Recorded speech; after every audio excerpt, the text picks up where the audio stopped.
Hey, it's time for News Moms Can Use.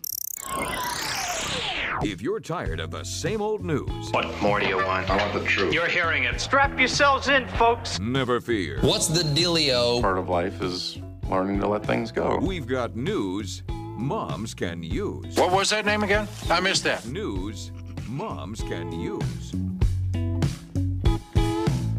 Okay, this is News Moms Can Use, where we pick our news stories based on what we think moms want or need to hear. Not everybody does that. As I'm fond of saying, they try to sell you the laundry detergent in the commercial, but then they don't care what kind of news they give you. So we try to focus on you. Don't have time for all my news stories today, but I'm going to get to a couple. Speaking of unruly children, the DY Grand Shopping Center, which happens to be in Australia, has enacted a zero-tolerance policy in their food court for screaming children. So if your child it doesn't like his French fries, you're out. I don't know. That's kind of cool. No tantrums whatsoever. This is a no tantrum zone. Yeah. Is that a law? Can they put that in? Well, you can make your own ordinances in your private property. I mean, in your commercial property, I think. After several noise complaints, they say, near the mall's play area, the mall posted this notice. Stop. Parents, please be considerate of other customers using the food court. Screaming children will not be tolerated in the center. So I guess they're booted. People are outraged. Some parents are outraged. What do you think? That's outrageous. I mean, how do you... my kids, we couldn't even go to the mall because our kids are wild. I thought you spanked your kids, Darius. Oh, I spank them, but I mean, that's after they get wild. Yeah. Right. So you think it's too much? Yeah, I think that, you're at a mall. There's lots of families. There's lots of kids. Yeah. They're, sugar crazy. Yeah. You're at the food court. Yeah. Who's not going to? It's going to happen. Right. It's going to happen. I like the fact that they're like, hey, get your kid under control. I understand that. But you're right. I mean, what are you going to do if your child's one and they're hungry? Yeah. Okay.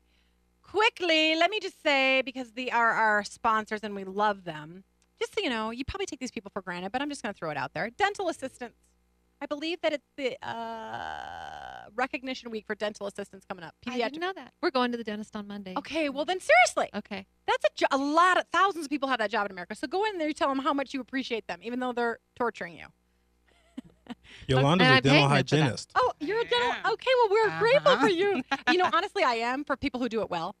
For people who do it when they come in and Would they make you know? my kid's life better.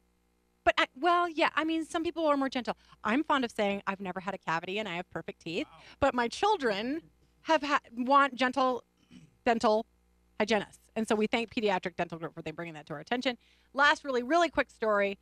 Dylan Siegel has written a book to help raise funds for his friend Jonah, who suffers from a liver disorder. It's very, very rare. This little 7-year-old boy wrote a book and has raised more than $30,000 for his sick friend. I just love that. I mean, an industrious child who has a big heart and decides to do something about it. And he just got it done. Yeah. I'm trying to think what the name of the book is called. The Chocolate Bar. And it's a 16-page book. He's now gotten so bold because he's raised $30,000 that his new goal is to raise $1 million for his friend.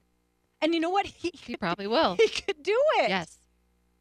So go look him up. Dylan Siegel, Siegel, if you want to donate to his fund to help his friend who has an incurable liver disorder. And I guess probably could pass away. And that's why Dylan's working so hard to try to find a cure to save his friend.